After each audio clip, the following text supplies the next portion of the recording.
Like everything in dressage, it's all about the basics. The better your collected canter, the better the transitions, the better the contact and the connection, the easier it's going to be to get your canter half pass going. All right, hello everyone, I'm Amelia. Today we are talking about the canter half pass. I have a lot of requests for this from my Patreon and from people on Facebook. So obviously I thought I need to make a video on the canter half pass. The canter half pass can be tricky because it's a different mechanic than the trot half pass. So in the trot half pass, the horse kind of like reaches with one hind leg and then crosses with the opposite hind leg. In the canter half pass, the horse is actually jumping sideways. So it can be tricky for your horse to understand how to move sideways in the canter, even if they do it at the trot. So in this video, I'm going to give you a few exercises to help you introduce the canter half pass, help you improve the canter half pass. Be sure to give my channel a thumbs up and like it. Also check out in the description, download my free PDF on the canter. And when you improve the quality of your canter, that's going to improve your canter half pass. So let's get started. This is Mercurio, and he's about 3rd level. He's a little tricky sometimes in the contact. He likes to either curl or be above the bit. So what I start out with before working on my canter half pass is I really work some canter walk canter transitions and just work on really getting him collected, getting him active, and getting him a little bit more through. The prerequisites before you start working on canter half pass, you should be able to do canter walk canter transitions. Your horse should be collected in the canter, and you should also be able to do a trot half pass. So you always want to introduce the half pass first in the trot or in the walk before trying it in the canter. So once you feel like your canter walk canters are good, you feel like, okay, I have a decent enough collected canter, the first thing that you're going to do is you're going to ride shoulder 4 in the canter. So I'm just going to go down the long side here. I'm going to think about really connecting his left hind leg to the right rein. So I'm pushing his left hip a little under.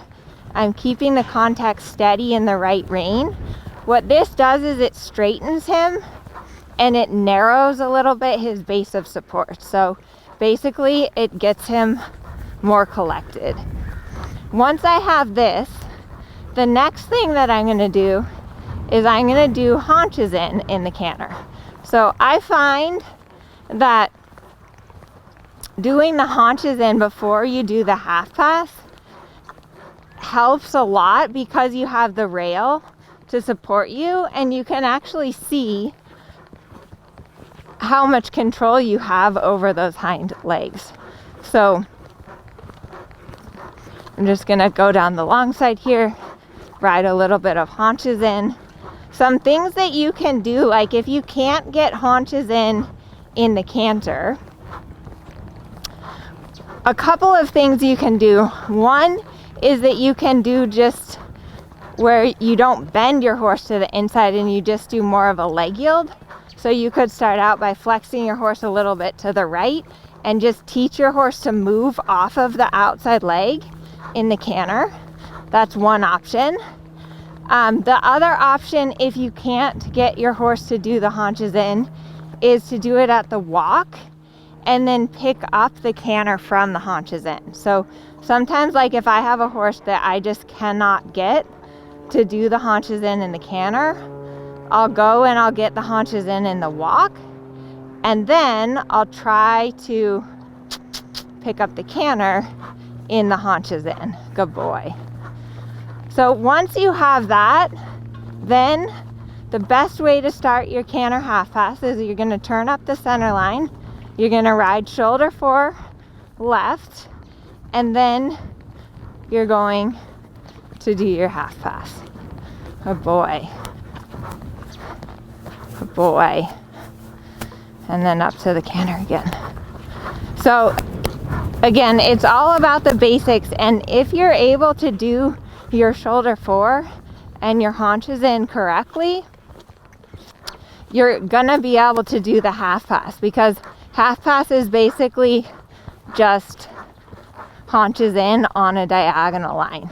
Now in this direction, my shoulder 4 right isn't good enough. So when I went to do the shoulder 4 right there, he was curling. He was not staying through, basically, in his neck. So I know that I'm going to have a little more trouble with that right half pass, because here I'm having so much trouble getting him straight and engaged. 10-meter circle.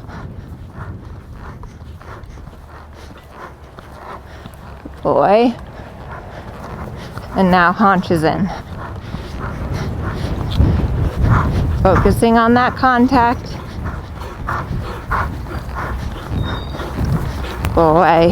It's really important in the haunches in that you stay following, that you kind of think about putting your horse in the position and then make sure that your elbows and your seat are following.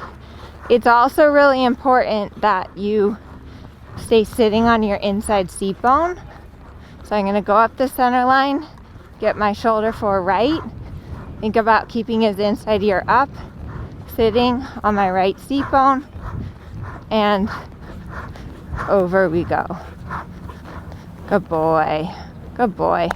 So the half pass is like, I mean, it's a really hard movement. There's no way around that. And especially at the canter, it's really hard. So the best thing to do is to go back to the basics, like go back to your canter walk canters, go back to your haunches in. The other thing that I do a lot with my horses and with my students is even like go back to the walk and just go back to do your half pass at the walk. So I'm gonna like go here and I'm gonna get the contact that I want. This guy gets a little too excited to do it at the walk, but steady contact, bend, and then half pass. Boy, easy. Good boy. Bend and half pass. Boy, so I'm just practicing, you know, that I have bend. Your horse should always be looking where they're going.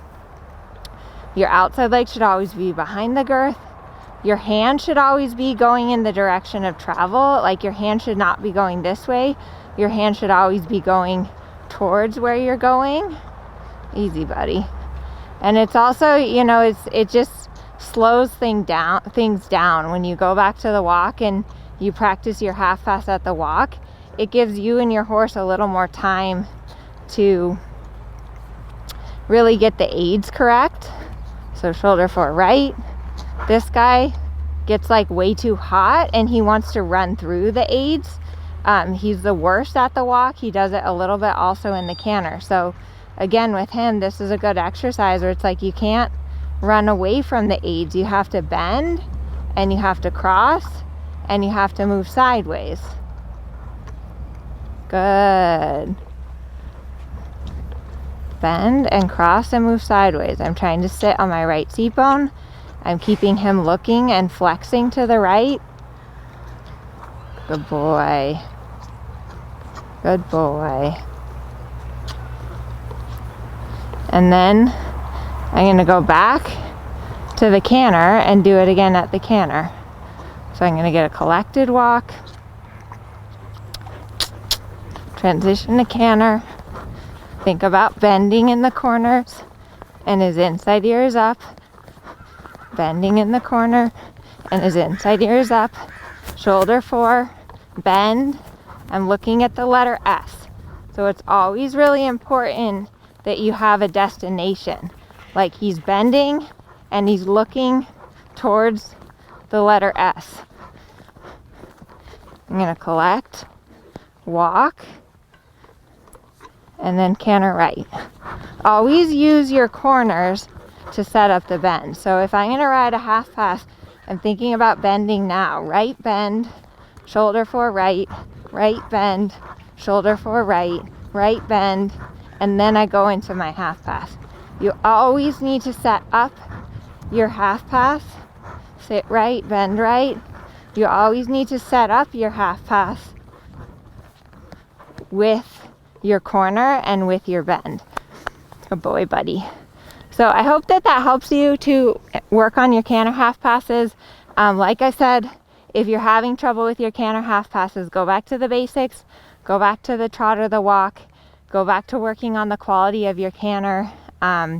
You can also always like just do a leg yield, not worry about the bend, but just teach your horse to move a little over in the canter, and your horse will get it. It takes time because it's a different mechanic for them. So like in the walk and the trot, they kind of place one leg and then cross over with the other leg. In the canter, they actually have to figure out how to jump over sideways.